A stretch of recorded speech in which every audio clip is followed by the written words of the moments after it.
नमस्कार दोस्तों, आप सभी का स्वागत है देवेंद्र क्लासेस यूट्यूब चैनल में। उम्मीद है कि शानदार और मस्त होंगे, सर्दी से बचे रहेंगे। टॉपिक है आज का हमारा उत्तर प्रदेश पुलिस का जो एग्ज़ाम हुआ था आपका वर्ष 2019 का सेकंड शिफ्ट का है ये। तो 2019 के पुलिस के एग्ज़ाम में जो सिलेबस था उस समय भी 300 नंबर का था, और जो नई भर्ती है 2023 में इस समय भी 300 नंबर का है। उस समय भी जीएस उतने ही 38 प्रश्न आए थे, एक प्रश्न 2 नंबर का था, और इस समय भी 38 प्रश्न है। तो उस समय में सेकंड शिफ्ट में 2019 में जो जीएस के प्रश्न पूछे गए उनका विश्लेषण मैं आपके लिए करता हूं, और इस वीडियो को आप अंत तक देखेंगे, एक एक प्रश्न को बारीकी से देखेंगे। उसी आधार पर, उसी प्लानिंग के साथ, उसी योजनाबद्ध तरीके से आपको मेहनत करनी होगी इस पार्ट को लेकर के। कौन से? जीएस के पार्ट को लेकर के कहाँ से प्रश्न एग्जामिनर ने या आयोग के द्वारा पूछे गए हैं। ये पेपर जो मैं आपको सॉल्व करा रहा हूँ जी, आगामी आने वाली भर्ती के लिए, उत्तर प्रदेश पुलिस की भर्ती के लिए आपको बहुत मदद करेंगे। क्योंकि आपको जो तैयारी करनी होगी वो इस तरीके से भीड़ के साथ तैयारी नहीं करनी होगी। सुबह से शाम तक पढ़े ही जा रहे हैं, लेकिन शाम को हमने पूछा कि क्या याद किया, तो आप कहेंगे गुरुजी कुछ नहीं याद किया। तो कोई फायदा नहीं 12 घंटे, 24 घंटे, 18 घंटे पढ़ने का।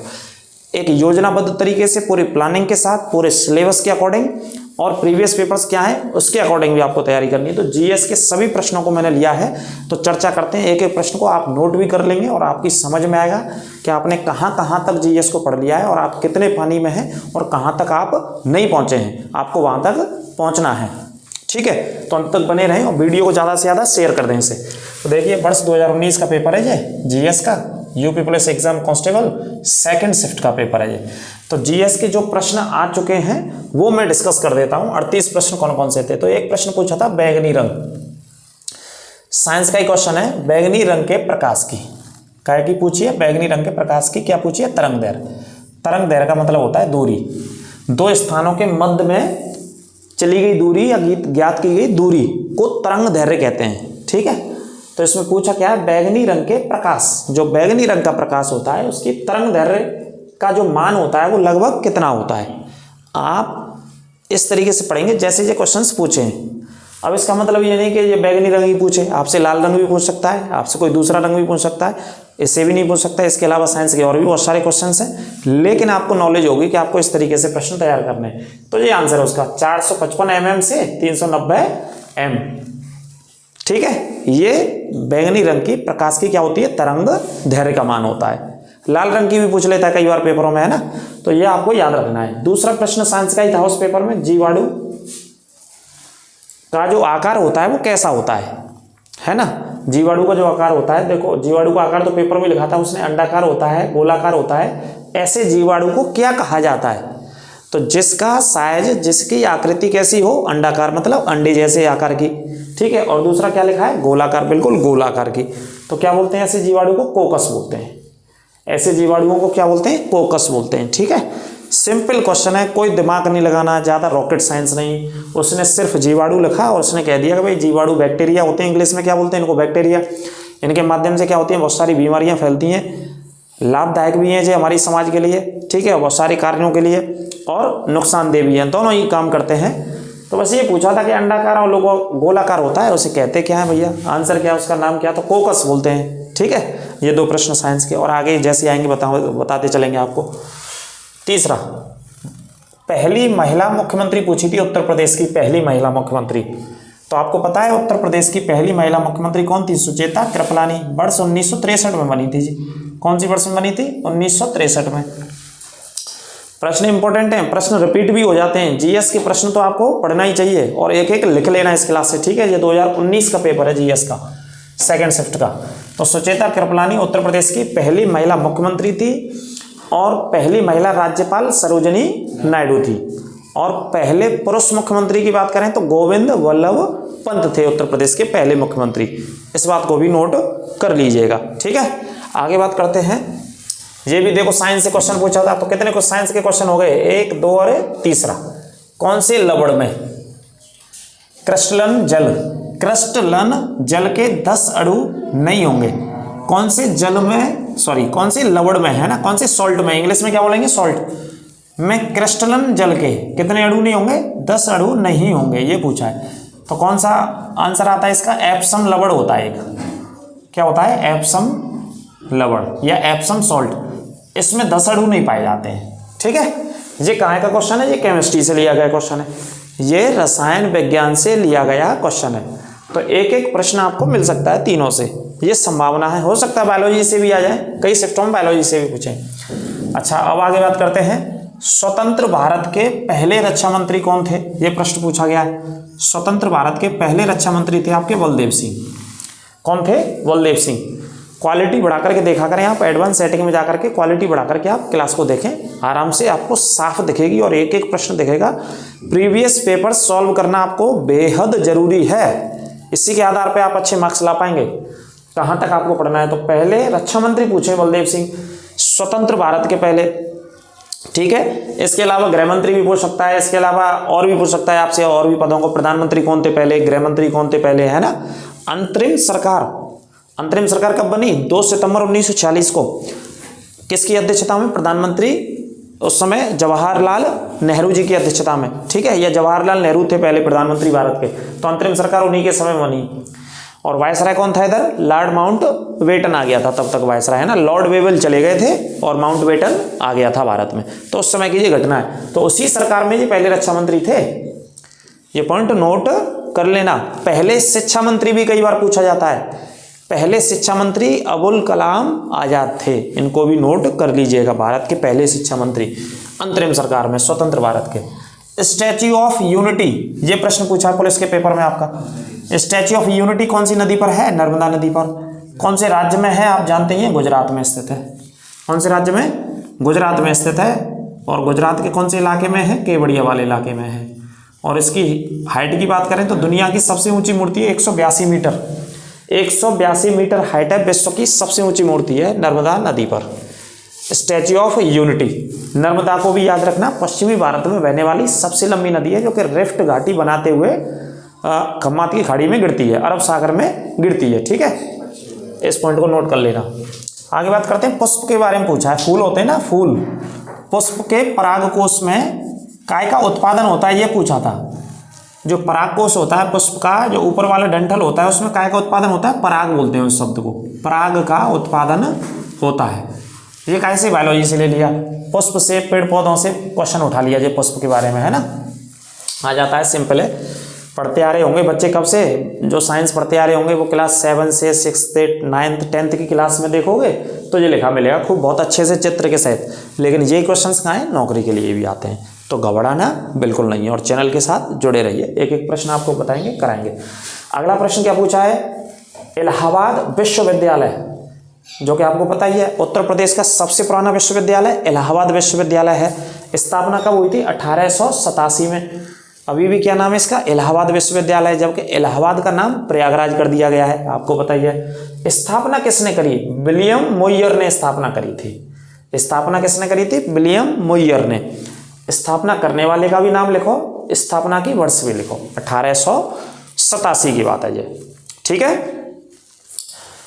कौन सी वर्ष है ये? तीसरा कांग्रेस का अधिवेशन हुआ था इस वर्ष में, जिसमें पहले मुस्लिम अध्यक्ष थे बदरुद्दीन तैयब जी, कांग्रेस के पहले मुस्लिम अध्यक्ष। और उसी वर्ष में इलाहाबाद विश्वविद्यालय की स्थापना भी हुई थी। और इससे 2 साल पहले कांग्रेस की स्थापना हुई थी 28 दिसंबर 1885 को बंबई में। एलन ऑक्टेवियन ह्यूम ने कांग्रेस की स्थापना करी थी। ठीक है, अब एक करंट का क्वेश्चन है यहाँ पे, चूंकि पेपर 2019 में था, 2 साल पुराना करंट अफेयर्स का क्वेश्चन पूछा गया, लेकिन पॉपुलर क्वेश्चन था, हर एक बच्चे को पता होगा, जो पुलिस की भर्ती में उस समय नहीं भी बैठा होगा तो उसे भी पता होगा ये क्वेश्चन। तो क्वेश्चन पूछा था 2017 में मुख्यमंत्री कौन चुने गए थे तो मुख्यमंत्री उत्तर प्रदेश के कौन चुने गए? योगी आदित्यनाथ जी। अब दोबारा भी चुने गए मुख्यमंत्री, दोबारा में आ सकता है कि दूसरी बार उत्तर प्रदेश के मुख्यमंत्री कौन सी वर्ष में चुने गए हैं, तो उस पॉइंट को भी याद रखना, दूसरी बार कौन सी वर्ष में चुने गए हैं, कब चुने गए दूसरी बार में, क्या आंसर लगाएंगे अगर आंसर यही प्रश्न आ जाए तो सेम एस पुलिस के पेपर में। दूसरी बार मुख्यमंत्री कौन सी वर्ष में चुने गए हैं लगातार, कमेंट बॉक्स में बताइएगा। आगे बात करते हैं, उत्तर प्रदेश का राजकीय पक्षी पूछा है, यूपी का, हमारे प्रदेश का राजकीय पक्षी, और भारत का राजकीय पक्षी कौन सा है? मोर। भारत का है, भारत सरकार का है, संविधान के तहत तो मोर को रखा है। और राष्ट्रीय पशु कौन सा? हमारा बाघ है। ठीक है, और राष्ट्रीय चिन्ह कौन सा? हमारा सत्यमेव जयते है। ये पॉइंट आपको याद रखने बहुत अच्छे से। ठीक है, लेकिन उत्तर प्रदेश में आ जाते हैं। उत्तर प्रदेश का राजकीय पक्षी, क्योंकि यूपी पुलिस का एग्जाम देना है तो यूपी की चीजों पर बारीकी निगाह नजर रखनी है आपको बहुत अच्छे से। तो ये आपके सामने आंसर है और आपको पता होगा, बच्चों को पता ही होगा। सारस पक्षी कौन सा है हमारा? सारस। और इसको क्या बोलते हैं? क्रॉच भी बोलते हैं। इसको ब्रैकेट में लिख लेना, क्या भी बोलते हैं, ये नाम भी लिखा रहता है, क्रॉच करके भी बोलते हैं इसको, सारस को। ठीक है। अगर इसी की जगह राजकीय पक्षी की जगह क्या आ जाता? राजकीय, नहीं राजकीय चिन्ह नहीं, राजकीय चिन्ह तो आपने देखा होगा, राजकीय चिन्ह भी आ जाए तो जो मछलियां बनी हुई हैं वो हमारा राजकीय चिन्ह है। आपने देखा होगा कई बार हमारे सरकारी दफ्तरों में, आपने बहुत सारी जगह देखा होगा, जो मछली बनी हुई होती हैं और उसमें तीर और धनुष का वो होता है सिंबल, वो हमारा राजकीय पक्षी है उत्तर प्रदेश का। राजकीय पशु आ जाए उत्तर प्रदेश का, उत्तर प्रदेश का राजकीय पशु बताइए कौन सा है? तो कौन सा है उत्तर प्रदेश का राजकीय पशु भैया? हमारे यूपी के अंदर सरकार ने राजकीय पशु के रूप में कैसे घोषित किया है? कमेंट बॉक्स में फटाफट से बताइए, कमेंट बॉक्स में फटाफट से बताइए। ठीक है। अब अगले प्रश्न पर जब तक चलते हैं, आपके लिए कमेंट बॉक्स के लिए छोड़ दिया हमने, पक्षी ये रहा, पशु आप बताएंगे। अगला प्रश्न मक्खन के बारे में, ये भी साइंस का पूछ लिया है। जो मक्खन आप खाते हो, लेके आते हो ना मार्केट में जाके दुकान से लेकर के मक्खन, है ना, बटर, और बहुत सारी चीज़ों में डाल के खाते हो बटर, अब वो मक्खन किसका उदाहरण है? ये पूछा है, सिर्फ सिंपल सा क्वेश्चन है। देखो हमारे जनजीवन से संबंधित ही प्रश्न पूछ लिए जाते हैं, आप गौर दोगे तो साइंस में, है ना, जो घटनाएं हो रही हैं, जो बीमारियां फैल रही हैं। आज के न्यूज़पेपर में भी खबर है कि भारत में अथवा विश्व में डेंगू की जो बीमारी है वो लगातार तेजी से फैल रही है। डेंगू के मरीज लगातार तेजी से बढ़ रहे हैं, कई लाख की संख्या में लगातार तेजी से। अब किससे फैलता है डेंगू? ये भी प्रश्न आ सकता है। एडीज इजिप्टी नामक मच्छर होता है एक, एडीज इजिप्टी नामक मच्छर से डेंगू की बीमारी फैलती है, जो कि इसके बारे में आज विश्लेषण है। तो हमारे आसपास जो घटनाएं हो रही हैं, और आपके लिए न्यूज़पेपर पढ़ना बहुत अनिवार्य है। मैं जो बता रहा हूँ वो न्यूज़पेपर से पढ़ा हुआ आपको बता रहा हूँ, आज ही के अखबार में ये सूचना है। ठीक है, ये पढ़ना है आपको। तो मक्खन उदाहरण किसका? पायस का। अब पायस किसे कहते हैं? ऑप्शन में तो बस यही मिला था, उसमें 2019 का पुलिस का पेपर पूछा। अब मक्खन किसका उदाहरण है? मक्खन देखो 2 या 2 से अधिक तरल पदार्थों के मिश्रण को क्या बोलते हैं? पायस। अब 2 या 2 से अधिक पदार्थ मिले हैं आपस में, तरल पदार्थ, उसी को पायस कहते हैं। और उसी का उदाहरण क्या है? मक्खन। ठीक है, नोट कर लेना इसको। अगला प्रश्न पूछा है 1937 से 1950, 37 से 50 में संविधान लागू हुआ और 37 में उत्तर प्रदेश की विधानसभा की स्थापना हुई, 37 में ही उत्तर प्रदेश की विधान परिषद की स्थापना हुई। नोट करते चलना एक एक पॉइंट को, जो आपको नहीं पता है। रिवीजन हो रहा है तो बहुत अच्छी बात है। हमारा उद्देश्य ये आपको रिवीजन कराना, आपको पूरा वहां तक विश्लेषण करना कि कैसे कैसे आपको एक एक पॉइंट, एक एक नंबर जाने नहीं देना है, पकड़ के रखना है अपने पास। ठीक है, तो 37 से 50 में संविधान लागू हुआ और 50 में ही उत्तर प्रदेश की स्थापना हुई थी। उत्तर प्रदेश शब्दों पर ध्यान दीजिएगा, संयुक्त प्रांत नहीं कह रहा हूं मैं यहाँ पे।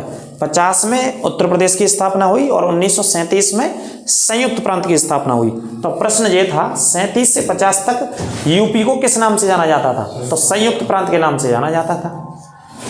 और संयुक्त प्रांत की स्थापना कब हुई थी? 1937 में। ठीक है, शेयर करते चलें, धुआंधार शेयर करते चलें, धुआं उड़ा दो और धुआं हम भी उड़ा देंगे यूपी पुलिस के पेपर का आपके साथ। चैनल से जुड़े रहिए। कैलाश मेला, जो कि भगवान शिव के सम्मान में आयोजित किया जाता है। कौन से भगवान जी के में? भगवान शिव के सम्मान में कैलाश मेला जो आयोजित किया जाता है वो उत्तर प्रदेश के कौन से जिले में प्रसिद्ध है? ये पूछा गया प्रश्न है। तो पेपर में कई बार जहाँ से हमने रिसर्च किया वहाँ गलत भी आंसर लगा रखा था वाराणसी, लेकिन वाराणसी नहीं है। वाराणसी में काशी विश्वनाथ भगवान का मंदिर है जो विश्व प्रसिद्ध है, लेकिन कैलाश का मेला प्रसिद्ध है आगरा का। तीसरे सोमवार को सावन के महीने में कैलाश के मेले का आयोजन होता है आगरा में, जो कि NH2 वाले रोड पर मंदिर स्थित है, जो नेशनल हाईवे नंबर 2 है, राष्ट्रीय राजमार्ग नंबर 2 है, उसी पर स्थित है। सिकंदरा नामक स्थान पर कैलाश के मेले का आयोजन होता है। इसी के बगल में है अकबर का प्रसिद्ध मकबरा, जो कि मुगल साम्राज्य का अकबर शासक था, उसका मकबरा भी साइड में है। और जो रोड निकल के जाता है राष्ट्रीय राजमार्ग, उस रोड का निर्माण शेरशाह सूरी ने कराया था। इसी को बोला जाता है ग्रांड ट्रक रोड, जो कि उत्तर प्रदेश से सबसे ज्यादा लंबाई में निकला हुआ रोड है। ये भी पूछा जाता है कई बार। तो मेले के चक्कर में आपको बहुत सारे प्रश्न बताए, इनको नोट कर लेना। कोई दिक्कत सर, कोई डाउट? तो कैलाश का प्रसिद्ध मेला कौन से जिले में? आगरा में। आगरा के कौन सी जगह पर? सिकंदरा में। सिकंदरा भी बता दिया, आपको रोड भी बता दिया और आपका जो बगल में मकबरा है वो भी आपको बता दिया, ठीक है, राजमार्ग भी बता दिया। और वहीं पर है साइड में एक मरियम टॉम, क्या है, मरियम टॉम, और वहाँ मरियम टॉम में छोटी छोटी घास है और बड़े बड़े वृक्ष हैं वहाँ पे। खूबसूरत सा इलाका है, सिकंदरा में पड़ता है, आगरा में। वहाँ आप कभी आएँ, कभी जाएँ तो घूम करके आइएगा, बड़ी शानदार जगह है। मौका लगेगा तो आपको कभी अपने ब्लॉग के माध्यम से दिखाएंगे आपको मरियम टॉम। लेकिन वहाँ पे कपल्स ज़्यादा जाते हैं तो इस वजह से हम ऐसे इलाकों का विजिट नहीं करते। अगला प्रश्न पूछा है, उत्तर प्रदेश की सबसे लंबी नहर, सबसे लंबी नहर कौन सी नहर है? सबसे लंबी नहर शारदा नहर, छाप लेना। अगला प्रश्न पूछा गया, उत्तर प्रदेश की सबसे लंबी नहर। सबसे पुरानी नहर अगर पूछ लेता तो उत्तर क्या होता? कमेंट बॉक्स में बताइएगा। उत्तर प्रदेश की सबसे पुरानी नहर, तो सबसे पुरानी नहर है पूर्वी यमुना नहर। यमुना नदी से निकाला गया पानी है उसके लिए, तो उसका नाम क्या रख दिया है? पूर्वी यमुना नहर। यूपी की सबसे पुरानी नहर और सबसे लंबाई में जो नहर फैली हुई है उत्तर प्रदेश के बहुत सारे जिलों में इसका पानी जाता है सिंचाई के लिए, वो है शारदा नहर, ठीक है। और शारदा नाम की एक नदी भी बहती है, नोट कर लेना। अब प्रश्न है कि भैया उत्तर प्रदेश से उत्तराखंड राज्य को कौन सी वर्ष में अलग किया गया था? जो हमारा उत्तर प्रदेश है पहले इसमें उत्तराखंड भी शामिल था, तो कौन सी वर्ष में सरकार ने इसे अलग कर दिया?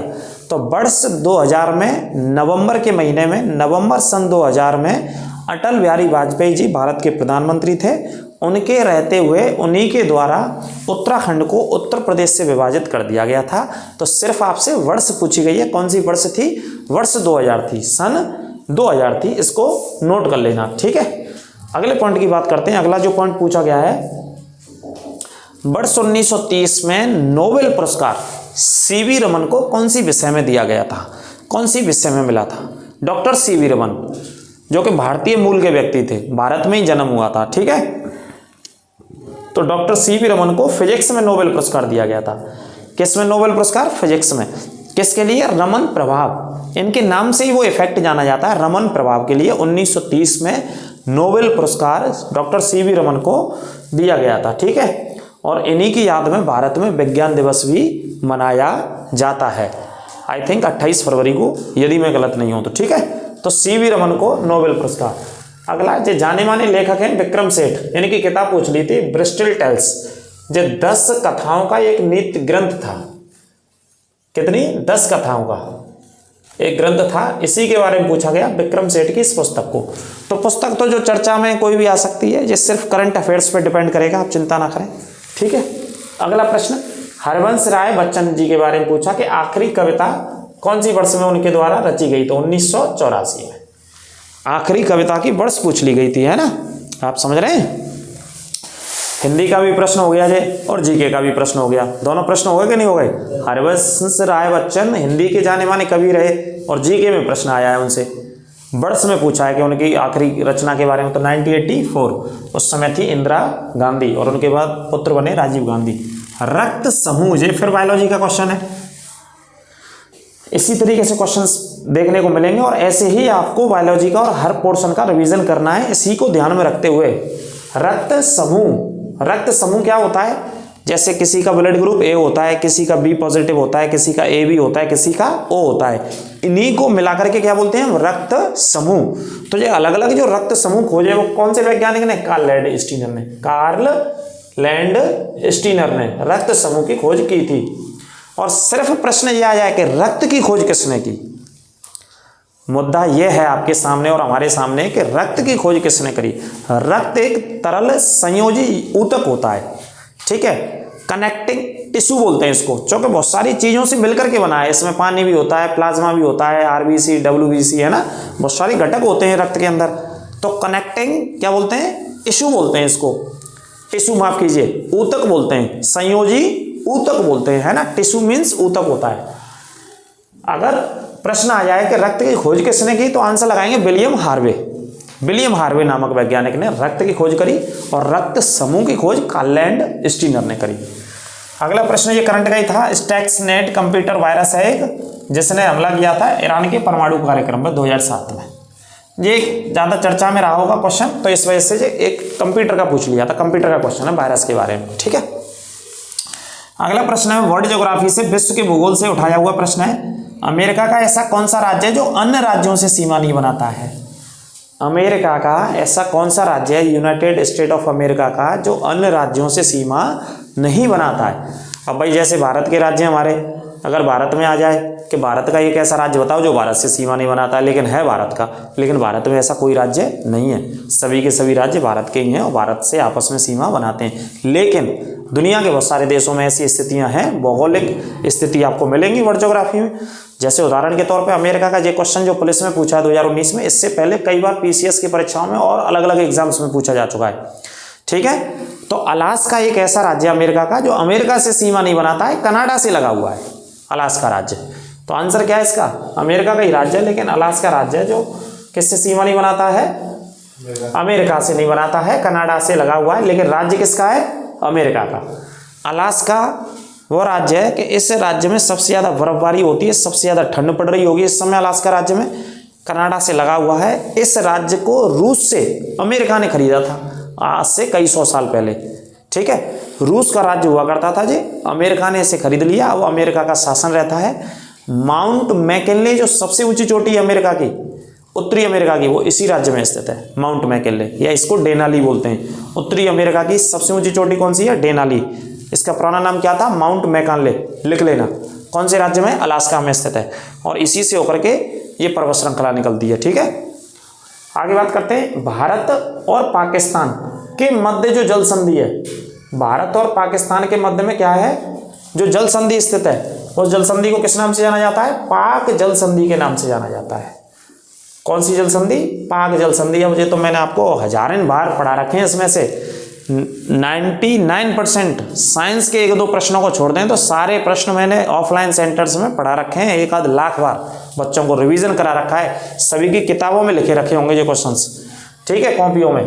तो पाक जल संधि भारत और पाकिस्तान के मध्य में स्थित है। यहीं पे आ जाए प्रश्न तो मन्नार की खाड़ी भी है, मन्नार की खाड़ी भी भारत और श्रीलंका के मध्य में स्थित है। ठीक है, यहीं पर धनुषकोटी स्थित है, जो भारत का अंतिम स्थान है, तमिलनाडु में स्थित है धनुषकोटी। ठीक है, यहीं पर कन्याकुमारी है, थोड़ा सा पश्चिम की तरफ चलेंगे तो तमिलनाडु में, जो कि 3 सागर आपस में मिलते हैं कन्याकुमारी नामक इलाके में आकर के, है ना। विश्व का तीसरा देश पूछा है जो सबसे ज्यादा जनसंख्या है। कौन से नंबर का पूछा पेपर में? तीसरा देश जो सबसे ज्यादा जनसंख्या है। तो तीसरा देश विश्व का है सबसे ज्यादा जनसंख्या में अमेरिका। पहला इंडिया, दूसरा चाइना, तीसरा अमेरिका। ये 3 दुनिया के सबसे बड़े जनसंख्या वाले देश हैं। अमेरिका की जनसंख्या तकरीबन 32-32.5 करोड़ जनसंख्या है अमेरिका के भीतर। कितनी जनसंख्या रहती है? 32-32.5 करोड़ के आसपास जनसंख्या रहती है। तो तीसरा पूछा था, है ना। प्रश्न ऐसे भी पूछ लिए जाते हैं, तीसरा बताइए, चौथा बताइए, क्योंकि कंपटीशन अब उस स्तर पर है कि पहला नहीं पूछा जाएगा। पहला तो पढ़िए, दूसरा भी पढ़िए, तीसरा और चौथा 5वां तक पढ़िए आप। ठीक है, ये पढ़ाएंगे हम आपको, आप चिंता ना करें। अगला प्रश्न है यूएई, संयुक्त अरब अमीरात। लगातार आप पढ़ते हैं, अभी आईपीएल की जो बोली लगी वो कहाँ पे लगी? इसी में ऑक्शन हुआ, आईपीएल के जो लिए खिलाड़ी खरीदे गए, बेचे गए, है ना। जो कि आईपीएल के इतिहास का अभी तक का सबसे ज़्यादा महंगा खिलाड़ी ऑस्ट्रेलिया का 24 करोड़ 75 लाख का मिचेल स्टार्क, कौन सी टीम ने खरीदा? कोलकाता नाइट राइडर्स ने। तो बोली कहाँ पे लगी उसकी? संयुक्त अरब अमीरात में। तो प्रश्न ये था जीके का, यहाँ से ये क्लास मैंने पढ़ा रखी है। जो अभी इजराइल और हमास का कन्फ्लिक्ट चल रहा है ना, जो समस्या चल रही है इजराइल हमास की, यहाँ से क्वेश्चंस आना है, अभी से लिख के डालो 1000%। मैंने क्लास डाल रखी है, उस क्लास को दोबारा देख लें, उसके नोट्स बना लें अच्छे से। उसके पड़ोसी देश कौन से हैं? हमास की स्थापना कब हुई थी? हमास की फुल फॉर्म क्या है? ठीक है, कौन सी डेट को अटैक किया था? इजराइल ने कौन सा ऑपरेशन चलाया? हमास ने कौन से ऑपरेशन के तहत अटैक किया था? ये सारी चीज़ों को मैंने उसमें पढ़ा रखा है, पॉइंट ऑफ व्यू से, एग्जाम पॉइंट ऑफ व्यू के हिसाब से नोट कर लीजिएगा। और ये भी पढ़ा रखा है इजराइल और उसके चक्कर में आसपास के कंट्री भी पढ़ाए मैंने। संयुक्त अरब अमीरात में कौन सा वो अमीरात शामिल नहीं है?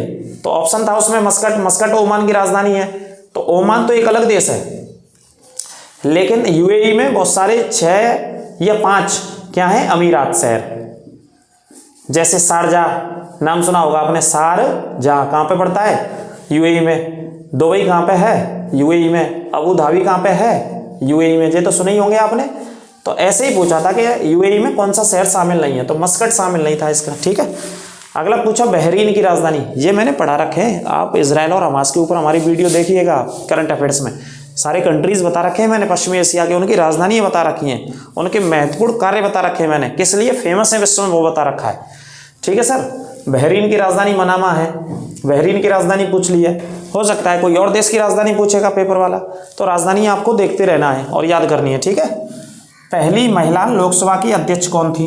तो पहली महिला लोकसभा की अध्यक्ष मीरा कुमार। उसके बाद कौन बनी? सुमित्रा महाजन बनाई बीजेपी की सरकार ने, लेकिन पहली महिला मीरा कुमार जो कि कांग्रेस पार्टी के समय थी, मीरा कुमार। बीजेपी ने किसे बनाया था? सुमित्रा महाजन।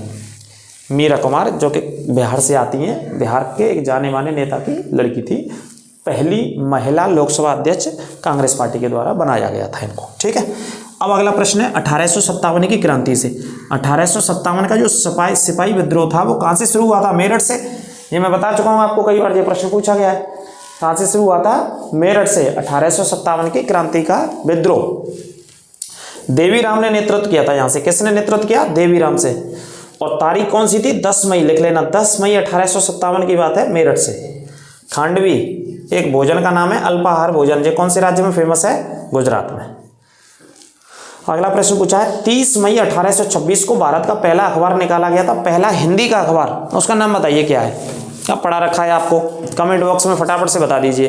30 मई को भारत में राष्ट्रीय पत्रकारिता दिवस और मनाते हैं, क्योंकि 30 मई को राजा राममोहन राय जी का जन्म हुआ था, उन्हीं की याद में राष्ट्रीय पत्रकारिता दिवस मनाते हैं, ये भी नोट कर लेना।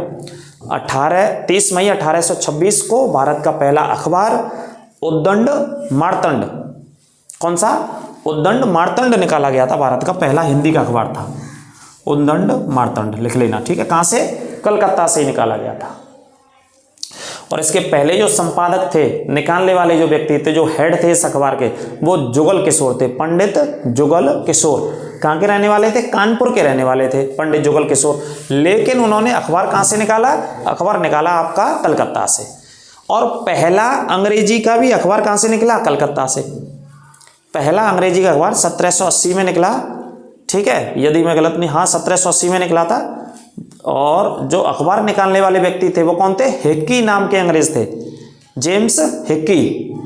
और अखबार का नाम क्या था? The Bengal Gazette. पहला अंग्रेजी का अखबार था the Bengal Gazette, James Hickey. ठीक है, आगे बात करते हैं हरित क्रांति में जो गेहूं की किस्मों का इस्तेमाल हुआ उसका नाम पूछा था, लरमा रोजो। ये बताएंगे, ज़्यादातर बच्चों ने नहीं पढ़ा होगा, लेकिन इस तरह के भी प्रश्नों पर ध्यान देना है। जो गेहूं से पैदावार बढ़ी हमारे यहाँ हरित क्रांति में, उस किस्म का नाम, उस टाइप का नाम लरमा रोजो। ठीक है, नोट कर लीजिएगा। आगे बात करते हैं अगले प्रश्न पर। 1948 में मसौदा के प्रस्ताव को किसने तैयार किया था? संविधान सभा में। ये संविधान का क्वेश्चन है। 1948 में मसौदा समिति के प्रस्ताव को तैयार करने वाला, प्रारंभिक मसौदा को तो डॉक्टर BN राव ने तैयार किया था। 29 अगस्त 1947 को प्रारूप समिति की एक कमेटी बनी 7 लोगों के साथ, उसकी अध्यक्षता डॉक्टर BR अम्बेडकर साहब ने करी। उस समय अध्यक्ष डॉक्टर BR अम्बेडकर थे, लेकिन प्रश्न यहाँ पे दूसरा पूछा 1948 में, वर्ष 1948 में मसौदा समिति का प्रारंभिक कार्य किसने किया? तो आंसर है डॉक्टर BN राव ने किया था। ठीक है, लावड़ी, ये डांस पूछा है, लावड़ी डांस कौन से राज्य का? बहुत फेमस है, महाराष्ट्र में होता है, महाराष्ट्र के समुदाय में किया जाता है। अभी भारत सरकार ने दोनों बजटों को अलग अलग कर दिया है, वो कौन सी वर्ष में कर दिया है? दोनों बजट बोले तो एक रेल बजट और एक आम बजट अलग अलग कर दिए, पहले दोनों एक ही हुआ करते थे। माफ कीजिए, बजटों को अलग अलग कब कर दिया है? अलग अलग नहीं किया है, दोनों को मर्ज कर दिया है बजटों को। पहले अलग अलग पेश हुआ करते थे, 2016 से पहले अलग अलग पेश होते थे। देखो, रेल मंत्री रेल बजट को पेश करता था कि साहब इतनी रेल ट्रेन नहीं चलाएंगे, इतना पैसा देंगे, इतने स्टेशन को वर्ल्ड क्लास स्टेशन बनाएंगे, वगैरह वगैरह बहुत सारी घोषणाएं की जाती थी भारतीय रेलवे के ध्यान में रखते हुए, यात्रियों को ध्यान में रखते हुए, उनकी सुविधाओं को ध्यान में रखते हुए। ठीक है, और आम बजट जो भारत के अर्थतंत्र से संबंधित पूरा, जो हमारी अर्थव्यवस्था से संबंधित पूरा जो बजट होता है, तो ये पहले पेश होते थे। लेकिन सरकार ने क्या कर दिया, इसे 2016 में दोनों को कंबाइंड कर दिया। पहले अलग अलग पेश होते थे। ठीक है, तो 2016 में कंबाइंड। ये भी करंट अफेयर्स का क्वेश्चन था, लेकिन पॉपुलर क्वेश्चन था। पेपर 19 में हुआ है, क्वेश्चन कब का पूछा? 2016 का, लेकिन इकोनॉमिक्स का क्वेश्चन है जी। ठीक है, तो ये थे जीएस के प्रश्न भाई साहब आपके सामने। आप समझ गए होंगे। इसी तरीके से जितने पेपर हुए सभी प्रश्नों के जीएस के पार्ट आपके सामने मेरे द्वारा विश्लेषण किया जाएगा एक एक प्रश्न का।